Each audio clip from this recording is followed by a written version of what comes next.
Hello everyone, and welcome back to the show. I'm going to try and do this as quickly as possible. It's the holidays and I know you all don't want to sit here forever. So we're just going to get right into the thick of things, shall we? I give to you a Christmas movie unlike any other.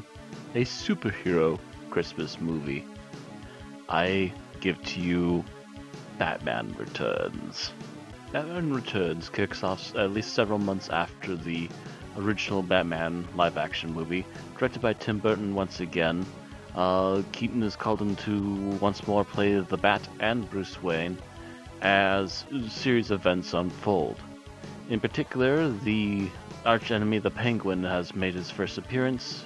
He has hired up a big group of goons dressed up as essentially circus performers that go around doing sinister and evil deeds, running people over motorbikes, starting things on fire, using explosives, shooting people, setting up bombs, and so forth.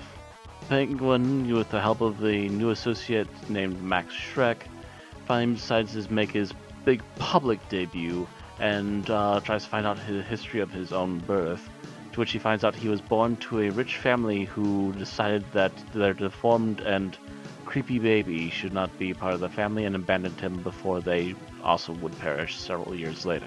While Max Schreck is helping the Penguin with all this, Max Schreck is making his own moves because he's trying to make this giant power facility which will help him corner the market by actually stealing excess energy. To this, Selena Kyle figures out what her boss is up to and is pushed out of a window.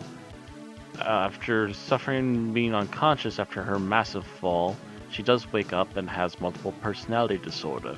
The two different characteristics mesh with one another, frequently making her flip on and off as to what she really thinks about things going on. One side is still trying to be normal Selena Kyle, although a much more real world and grounded Selena Kyle, while the other one is the crazy and very vicious Catwoman. This causes her to decide to make a costume for herself out of a black raincoat she finds in her closet and stitches it together again into a new costume. She then also starts parading around town, causing chaos wherever she goes.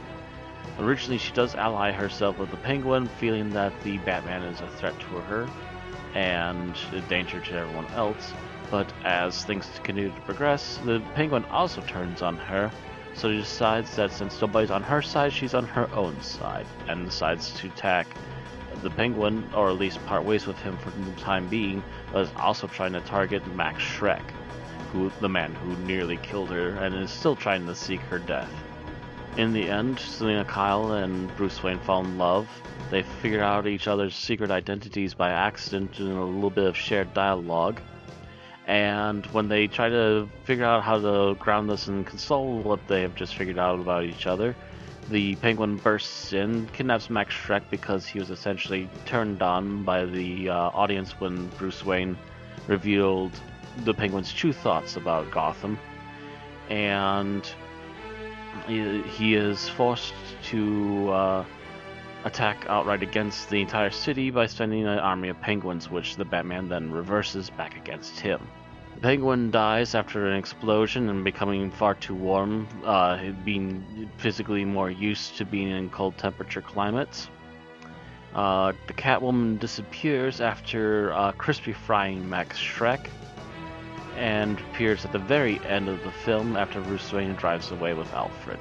The Catwoman's back of her head appears inside the frame of the movie as she slowly stands up in the foreground, while the bat symbol blazes into the clouds. The Batman needed once more for new troubles afoot. So, let us go through some extra steps on this one, shall we? Visuals. The visuals are absolutely stunning in this movie. There's maybe 2 or 3 sequences throughout which I would declare, a little flaky. Could have used another round or 2 in the animation pool to try and work it out a little bit better. But otherwise, most of the visuals in this movie are fantastically done and very much the classic Tim Burton that you want to see. Very gothic, very artistic. Matter of fact, we'll get into a little bit more of this, but there are some things in this movie that they just spend obviously a lot of time on, especially a lot of the animatronics and so forth. This is the Stan Winston School of Special Effects that actually did this. Stan Winston himself actually working on the visual effects for Batman Returns. So, in particular, he worked on the makeup for the Penguin, but they were also asked to do marionettes of penguins and other several things to help the production along. The bats also in this movie are completely CGI because they figured it would take too long and too much effort to actually make the bats trained and work as they were meant to.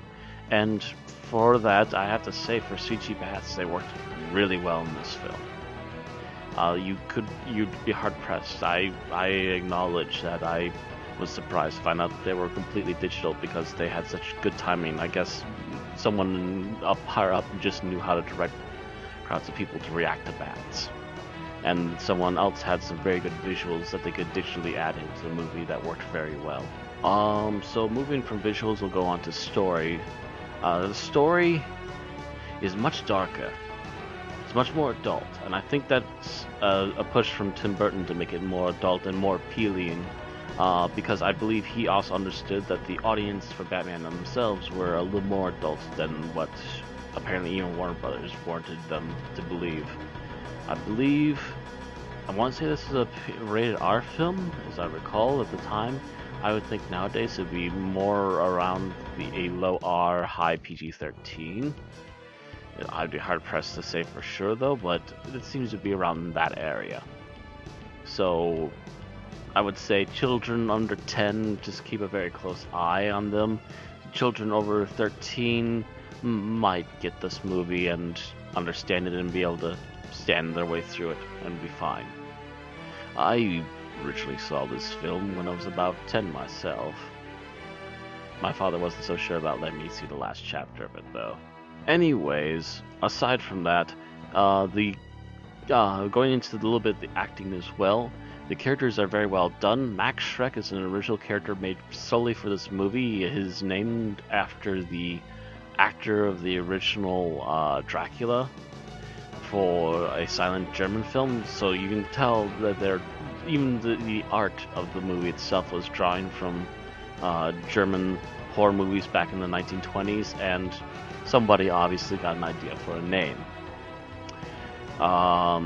Selena Kyle is an interesting character. She's more of a split personality, but the personalities do tend to blend more often than not. So it's more of the official term of the split personality disease and less of the actual split personalities. Just like two very different strong characteristics fighting throughout her mind after her massive tumble.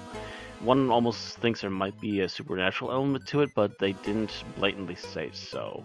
So, as far as we're aware, it's just a woman who survived a near-death experience and came out of it with a strained personality. Keaton plays Batman effortlessly, as does Michael playing Alfred.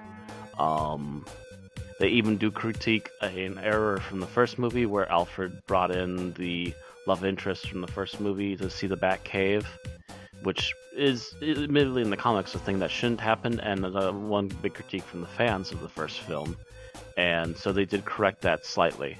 DeVito plays the Penguin like no other, and the visuals of the makeup that they gave him, you couldn't try better. You couldn't try for a better, more realistic interpretation of the Penguin, visually at least. He was still a bit over the top and slightly camp, but in just the right weird personality kind of way that Tim Burton tends to like to go for. The direction, speaking of which, phasing through everything here, Tim Burton is just masterful at this whole thing. He even brought in his own writer because, let's face it, a treasure hunt story featuring the Penguin and Catwoman just seems a little bit odd after the first movie. So he axed the Two-Face plot and a Robin plot, took Catwoman and Tim Burton, and the two of them hashed out a real plot to go with them, and some more background and so forth for the characters to rely on. Making this a much stronger, again, much darker, more Tim Burton movie.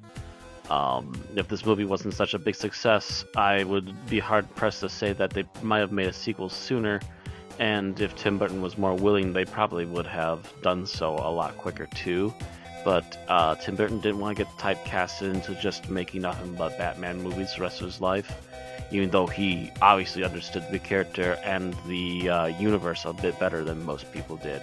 And it's because of his perception and his vision of this that would create such a fantastic cartoon series as Batman the Animated Series, which is about the only other thing that could challenge Tim Burton's ability to understand this world, and would go on to carry on his legacy a little bit better than the upcoming movies that weren't directed by him. As for a final rating, Batman, the original Batman movies are definitely a go watch. If you really like the first one and you have a taste of the gothic superhero, Batman Returns is even more gothic and more dark and brooding. It is probably one of the more quintessential Batman films, I would argue. I much like these first two films better than most of the other ones. These seem to capture, while still fantastical, a very serious take on Batman. And Tim Burton realized these very, very well and masterfully made these movies lovingly, even if he didn't initially want to be a part of the second one. So overall, I have to say the Tim Burton movies are must-see for any Batman fan. They aren't the perfection that would come later in things like the animated series, but they are very well grounded, and they are a huge stepping stone into realizing Batman as a real hero in a live-action film. So have a watch. And it is technically a Christmas movie. There's Christmas all over this, and it even ends on Alfred wishing Bruce Wayne a Merry Christmas. And the same goes to you. See you all next month.